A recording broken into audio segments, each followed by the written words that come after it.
Vivo aqui na Janela da Informação, direto da Secretaria da Saúde de Aracaju. Com você, Sara.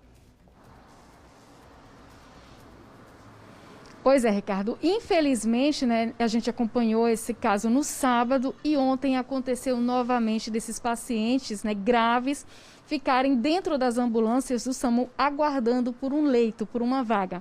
A gente veio buscar essas respostas aqui também junto à Secretaria Municipal da Saúde, com a secretária Vanesca Barbosa, que agora está aqui com a gente. Doutora Vanesca, foram dois casos, um no sábado, outro na segunda-feira. O que aconteceu? Por que essas pessoas elas não foram acolhidas na rede de referência para o atendimento de pacientes com a Covid da rede de Aracaju? Boa tarde. A gente tem algum tempo já explicado e orientado a população que realmente o isolamento é a melhor forma de se proteger contra o coronavírus. O que a gente viu nesses últimos dias, da sexta-feira para cá, foi exatamente um aumento muito grande do número de pacientes chegando nas portas de urgência de forma grave, chegando, precisando ser entubados, precisando de leitos de UTI. E a velocidade de retirada dos pacientes não foi a mesma de chegada de pacientes. Você estava tratando um paciente, pedindo transferência para um leito de UTI, chegando 2, 3. Então, em virtude disso, as portas de urgência foram saturadas. Por mais que nós estivéssemos tentando transferir pacientes, de sexta para sábado nós transferimos aí cerca de 15 pacientes para o hospital de campanha, pacientes com menor complexidade, porque o hospital de campanha ele foi projetado para ser um hospital de baixa e média complexidade, como em qualquer dos municípios, mas as portas de urgência estavam chegando pacientes graves, pacientes com necessidade de intubação. Então, infelizmente, a gente está num cenário ruim em virtude da evolução da doença e a gente alerta a população, por favor, fiquem em casa, porque a gente não tem condição de dar suporte a todo mundo que adoeça ao mesmo tempo, e com a gravidade que a doença tem se apresentado. Ou seja, esses pacientes com a suspeita da Covid naquele momento, eles já tinham, diante da situação que o SAMU encontrou, ali que serem entubados. Ou seja, eram pacientes que já se sabia que precisava de um leito de UTI e não tinha naquele momento? Exatamente. No sábado mesmo, quando eu fiquei sabendo da informação de que o SAMU estava na porta da casa de 2 idosos, dando uma assistência inicial e não estava conseguindo leitos em estabilizações para receber os pacientes, eu mesma entrei em contato com a coordenadora do SAMU para ver o que nós poderíamos fazer em conjunto. Solicitei a ela que a gente pudesse transferir alguns pacientes do Zona Norte, do Zona Sul, para liberar leitos de estabilização, mas a informação, inclusive, é que eram pacientes que já realmente estavam com gravidade, já estavam dispneicos, que iam evoluir para a intubação e que eram pacientes que precisavam realmente de uma unidade de alta complexidade. Então, mais uma vez, a gente orienta a população que, por favor, respeite as recomendações das autoridades sanitárias, porque, infelizmente, a gente tem visto não só pacientes idosos, mas pacientes jovens chegando com gravidade e indo a óbito. Então, a gente espera que a população entenda o que está acontecendo, evite a circulação. A gente viu esses últimos dias, feriado, as pessoas estavam circulando nas ruas, o índice de isolamento baixo. Então, tudo isso contribui para esse volume de pacientes que estão chegando graves nas nossas unidades. Ou seja, secretária, a gente gostaria de saber qual é o número de vagas para que o município tenha capacidade de atender esses primeiros pacientes que chegam, nesse primeiro momento de chegada desses pacientes. Qual a capacidade hoje que o município tem? O município de Aracaju, ele tem 2 portas de entrada de urgência. São as portas do Hospital Nestor Piva e as portas do Hospital Fernando Franco. Na região de Aracaju, que eu tenha conhecimento, só no município de Aracaju, que tem leitos de estabilização. Então, a gente sabe que o número de leitos de estabilização ele está sendo insuficiente para a velocidade com que esses pacientes têm chegado. Então, o que a gente pede no Brasil como um todo e no mundo como um todo é exatamente que nenhum sistema de saúde ele está preparado para um volume grande de pacientes adoecidos ao mesmo tempo.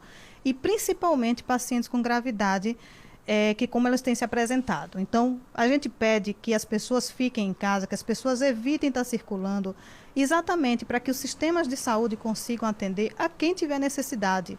E não como a gente está recebendo um grande volume de pessoas ao mesmo tempo, em virtude da alta contaminação que tem sido percebida aqui na nossa capital. A senhora estava, inclusive, comentando que algo que tem acontecido também recorrente é esses pacientes já chegarem procurando atendimento já na forma grave da doença. Exatamente. A gente sempre orienta a população que aquelas pessoas que estão com síndromes gripais inicialmente leves, que elas entrem em contato com o Monitoraju. A gente tem uma equipe que pode estar orientando. A gente orienta que se a pessoa estiver apresentando sinais de alerta, como febre, acima de 48 horas que não melhora com a medicação, dificuldade, o desconforto respiratório, dor no peito, esses são sinais de alerta, que ela procure a sua unidade básica de saúde, que ela procure uma unidade hospitalar. Nós temos um container na região da Zona Sul, que é específico para a síndrome gripal. Nós temos 8 unidades básicas de saúde que estão funcionando de domingo a domingo até às 20 horas para as síndromes gripais. Então, essas pessoas têm a condição, a possibilidade de serem atendidas por um médico, por um profissional da área de saúde, que vai definir se naquele momento aquela pessoa tem apresentado algum sinal de alerta e que já indica um internamento. O internamento previamente, né, essa paciente pode ficar no leito de retaguarda, no leito de enfermaria, sendo acompanhada pela equipe, o que vai evitar que ela volte na segunda semana com a gravidade que eles têm apresentado. Então, a gente tem disponibilizado várias portas de entrada para a população, mas a gente precisa da colaboração da população também.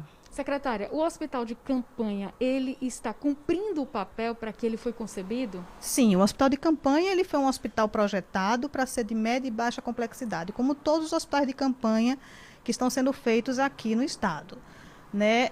A alta complexidade ela ficou sob a responsabilidade do governo do estado. Então, os leitos de UTI, eles são de gestão do governo do estado, e os leitos de média complexidade, são os leitos de enfermaria, são de gestões municipais. Né? A gente tem transferido os pacientes de média e baixa complexidade para os leitos de enfermaria. Hoje a gente tem cerca de 17 pacientes internados. Né? Os leitos de estabilização do hospital de campanha são exatamente para prestar um primeiro atendimento a esses pacientes, caso haja agravamento da situação deles, mas que logo em seguida serão solicitadas transferências para leitos de UTI.